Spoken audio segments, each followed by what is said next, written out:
Hi,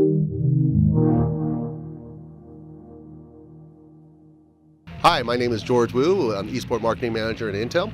And here today we're at the IM World Championship, and IM started back in 2006. It's been a much different, actually different platform, and we've been doing it over a decade. Obviously back then was about brand awareness being part of that conversation. Now with this huge growth in viewership, we're definitely seeing a lot more leveraging the broadcast, and we're using a lot of it for a sales, because right now, based on Newzoo, there's basically there's like 1.3 billion gamers around the world, and they're supposed to be spending about 100 billion on hardware annually by 2018. So there's a huge opportunity for companies like Intel as well as non-endemic companies getting into this space. Now, you guys just wrapped up your 11th season. I know you have numbers from from the previous season, number 10. Give us a sense of how many during the course of a year, how many people are coming to these live events and tuning in to watch IM events. Well, I just want to focus on Katowice. I mean, this last year we had over 34 million viewers and unique viewers, and the concurrent viewer peak, the top peak was 2 million. I mean, it competes with like traditional sports. We feel this weekend was a 2-weekend event where we started with League of Legends, and now we're starting with CSGO and StarCraft this weekend. We'll make history here. I'm expecting about 125,000 attendees. Stream numbers I think about 40 million unique viewers. So we're constantly looking for growth on this space. When it comes to this event, you guys have StarCraft 2, League of Legends, and CSGO. How do you go about choosing which games are going to be part of a season? Yeah, I mean, our collaboration with, we're a title sponsor, number one. ESL has been a great partner, and they're the experts, and they have a lot of other grassroots programs that they test games with, and they come to us when the game is ready in prime time that meet this level of competition. That's how it's done. And right now we do have those 3 titles as our official titles, but at Katowice we have multiple stages. So we're also showing Crossfire, Heroes of the Storm. We also use this platform for our diversity initiative, where we hosted our Any Key initiative of I think 8 female teams, and they competed. So it's just a great digital festival. It allows us to have multiple different things that are non-official titles for IEM. And you guys also have more than just an arena. There's actually an expo. What do you feel that adds versus other stops on the tour? Oh, absolutely. I mean, one thing about esport tournaments, and that's so special about this, is, you can't expect people to sit in seats for 10, 12 hours, 3 days, 3 days. It's a lot of time, right? So with the IAM Expo, which is it's a convention center that's adjacent to the Spotic Arena, we have partner exhibits, and one of the things that we always try to do is push that boundary of innovation, and this is about VR. So it's a natural thing, so we could get people to experience VR for the first time, and then also other things about community functions, giving the fans what they want, like to meet the players, take photos of the players, and then the other games which I mentioned earlier about the stages, that it wouldn't be able to happen without the IAM Expo. So we have multiple stages, so we have 1, 2, 3 stages here in Expo, and we have the whole Spotic main stage. What are some of the VR games you guys are showcasing? We are showcasing, obviously, Unspoken, Serious Sam, Raw Data. We are going to be showcasing Lone Echo at our VR day, which I didn't even mention. It's going to be a dedicated day on Sunday. And then there's also a lot of new titles with Project Cars. I can't even mention a lot of the titles. There's just a lot of new titles. I mean, this is our focus on here, and so we just try to bring the latest titles that provide the fans an immersive, fun experience. Now, esports and VR are 2 of the hottest things in PC gaming today. How do you see those 2 combining in the future?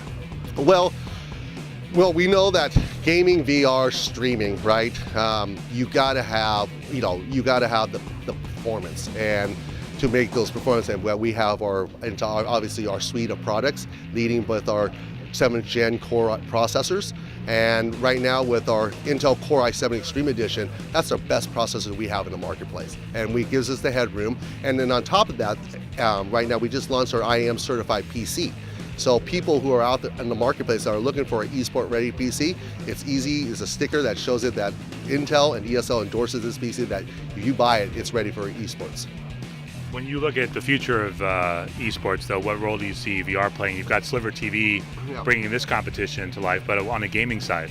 Well, one thing of the limitations of just esports in general, I mean, a lot of people say that all these older titles are not the sexiest graphics and all that, right? But the reason why companies like Intel that invest in this, right, is we need that viewership. And so they have the big community. So you got League of Legends, CSGO, and all those. One thing that's so cool about VR is there is no community. And it's an open canvas. So we can take that leadership position on creating and working with our publishers, working with ESL, building those communities, creating something that has never been done. So we can showcase those latest games using the performance of our processor, right? And that's what excites us. And you know what? Like I don't know if I mentioned earlier, but there's over 256 million viewers watching esports. And based on NewsView, half of those viewers are going to be buying VR. And if the price points continue to come down, right, you're going to have more adoption rates that accelerate. So that really excites us.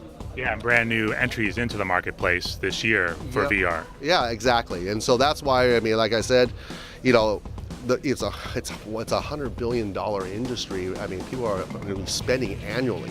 I mean, there's 1.3 billion gamers out there, and they're going to be spending that 100 billion annually on hardware by 2018. So that's why Intel is investing in this space, as well as the non-endemics are watching Intel, and they're trying to, like Gillette here, and they're trying to find a niche for themselves. And it's exciting to have non-endemic companies like Gillette, a big brand, because other non-endemic companies are going to be watching them, just like we were 10 years ago, a decade ago, and it's just going to spur the growth of this thing much faster.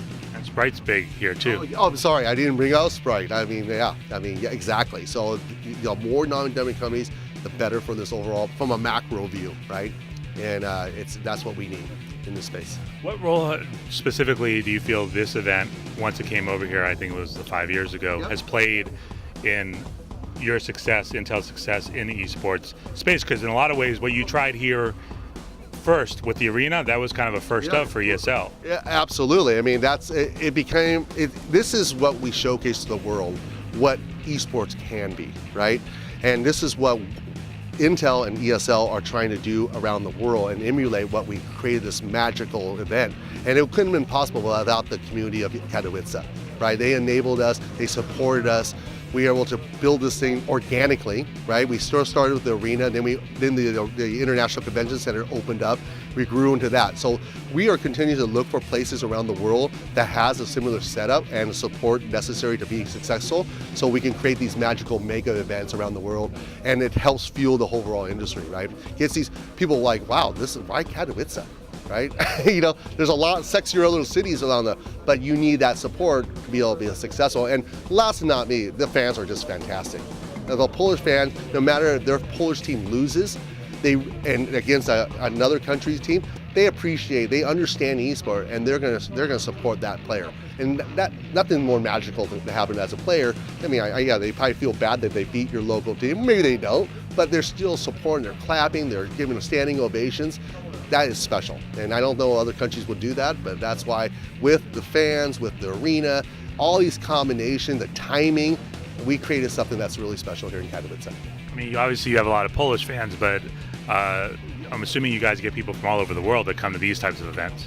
Yes, this event transcends across borders. I mean, from the broadcast streams. I mean, we have live streams from a lot of digital partners, and then people are coming all over the world to watch this thing, and plus media. I mean, I can't believe the media list of all these countries are coming here. So it's our Super Bowl. And some people like to call it the World Cup because there's multiple games going on. Okay, that's a better name, exactly. But it's something it's definitely the special event on the IEM schedule. And I want to change, not change it, but again, like I talked about earlier, finding partners that we can emulate this around the world, that we can have more than just one special event per schedule. I mean, all the events are special in their own right, but this, as you've seen around this whole weekend, it is a truly digital festival, from the partner exhibits, from the tournaments, I'm going to say food carts. I mean, next thing, and we have a DJ, a renowned DJ that we just announced, Hardwell, that's going to be doing the opening thing. So we're getting music, it just becomes a real festival. So it's really exciting seeing the growth of this. You see this in the future, this becoming like a regular on each stop, becoming like this, more of a festival atmosphere? Well, I mean, that's the goal. I mean, that is obviously the goal, and I mean, it's going to take much harder. I mean, obviously the timing worked out here. It's a more challenging, the landscape changing. There's a lot more people that want to have their own thing sort of like this, but we will get there. I mean, I think maybe not every stop, but we want to add another one. It's just going to take time to continue that growth, and hopefully someday most of these, all the events on the schedule will be at least somewhat at this level. I mean, there's definitely a drop off right now from some of the other ones, but again, it still provides us a platform of our fans creating these amazing experiences and then memorable experiences for these for the community, right? So, 12 years ago when you guys were first approached about this, much different landscape. Did you, in your head, ever think that it would get to a point like this? I think we all, well, I'm not going to say we're fortune teller, but that was the goal, right? I mean, everybody in this space is very passionate in what we do. I mean, I've been doing this over a decade, and I just started. We need people like myself in this space, and I know that we have the right people in it. And we also get real strong business people to help grow this industry, and that, I'm talking about ESL. And they have a lot of leadership teams now put it in place. People from the sports side of the house are coming in this. So all this is all positive. And talking about non-endemics, other like sport franchises investing in this space, sport teams. So like I said, with the combination of all this, hopefully we get the linear TV, find the right family-friendly title that will help get to the linear TV, because that's some of the limitations that we have right now. I think with all the combination, this is going to accelerate, and this will be in the mainstream on linear TV, and it'll just like any other sports, like soccer. I would say football here in Europe.